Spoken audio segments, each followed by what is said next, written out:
ఎండిపోతున్నా తన అందాన్ని కోల్పోకుండా ప్రకృతిని పరవశింపజేస్తుంది ఆ చెట్టు. మండు వేసవిలో కూడా పండు వెన్నెలలా కనిపిస్తాయి ఆ చెట్టు పూలు. ధైర్యానికి గుర్తుగా, సహజ సౌందర్యానికి, ప్రేమకు మారుపేరుగా నిలుస్తాయి. ఇంతకీ ఏంటా పూలు, ఎక్కడా ప్రదేశం? What the story?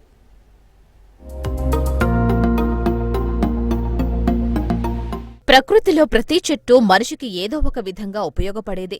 మోదుగు చెట్టు కూడా ఈ కోవకు చెందినదే. మోదుగును సంస్కృతంలో బ్రహ్మవృక్షం అంటారు కాబట్టి దీన్ని దేవతా వృక్షంగా పరిగణిస్తారు. మోదుగ పూలు విప్లవానికి, అమరత్వానికి సూచిక. నారింజ, ఎరుపు రంగుల కలయికలోని ఆ పూల గుత్తులను అగ్నిపూలు అంటారు. అందుకే మోదుగ పూలు ప్రకృతి చిత్రకారులకు గొప్ప వస్తువు.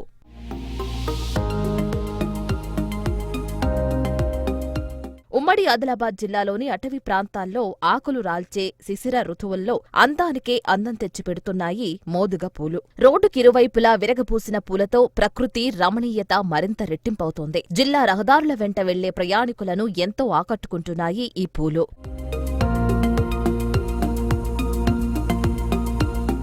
ప్రతి ఏటా హోలీకి నెల రోజుల ముందు పూసే ఈ మోదుగ పూలు ప్రస్తుతం ఏజెన్సీ ప్రాంతమైన జైనూరు, సిర్పూరు, లింగాపూర్, కెరమెరి మండలాల్లో ఎక్కువగా కనిపిస్తున్నాయి. ఏజెన్సీ ప్రాంతాల్లో మోదుగ పూలకు హోలీ పండుగకు ముడిపడి ఉంది. కామదహనం రోజున వెదురు బొంగులను మోదుగ పూలతో అలంకరించి వేడుక చేసుకుంటారు. అంతేకాదు ఆదివాసీల ప్రకృతి ప్రసాదించిన రంగులతోనే హోలీ జరుపుకుంటారు. మోదుగ పూలను దంచి వాటి నుంచి రసం తీసి రంగులు తయారు చేసుకుని హోలీ రోజు ఒకరిపై ఒకరు చల్లుకుంటారు. మోదుగ పూలకు చాలా ప్రత్యేకతలున్నాయి. సౌందర్యానికి, ఔషధ గుణాలకు, సాంస్కృతిక ప్రాముఖ్యతకు ప్రతీక.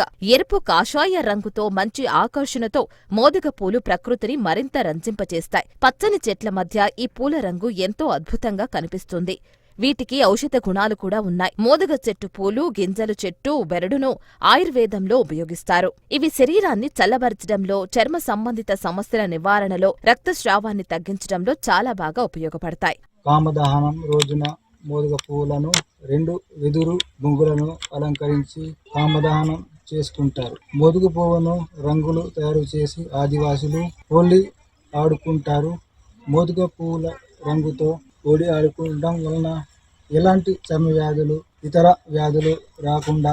అలాగే మోదుగ చెట్టు ఆకులతో విస్తళ్లు కుట్టి అమ్ముతారు. జొన్న బెరడు నుంచి తీసిన ఈ నేలతోని ఈ ఆకులను విస్తరిగా కుడతారు. విస్తరాకుల్లో భోజనం శ్రేష్టమైనది. విస్తరి సులభంగా భూమిలో కలిసిపోతుంది. ప్లాస్టిక్ ప్లేట్లకు ప్రత్యామ్నాయంగా విస్తరాకులు వాడి భూమిని కాపాడుకోవచ్చు. మోదుగు చెట్టులోని కొమ్మలు, బెరడు, ఆకులు, పువ్వులు, కాయలు ఆయుర్వేద చికిత్సలో ఉపయోగపడతాయి. మోదుగు కొమ్మలను పవిత్రమైనవిగా భావిస్తారు. ఎండిన మోదుగ కొమ్మలను హోమాల్లో, పూజల్లో సమిధులుగా కూడా ఉపయోగిస్తారు.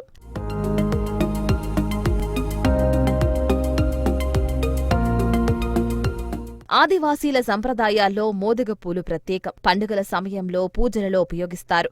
కొందరు వీటిని ఆహారంగా కూడా కొన్ని రకాలుగా వాడతారు. మరికొన్ని ప్రాంతాల్లో వీటితో పచ్చళ్లు పెడతారు. అలాగే వీటి రెమ్మలు, బెరడును హస్తకళల్లోనూ ఉపయోగిస్తారు. ఇలా 1 కాదు 2 కాదు అనేక రకాలుగా మోదుగ చెట్లు మానవాళికి ఎన్నో విధాలుగా ఉపయోగపడుతున్నాయి.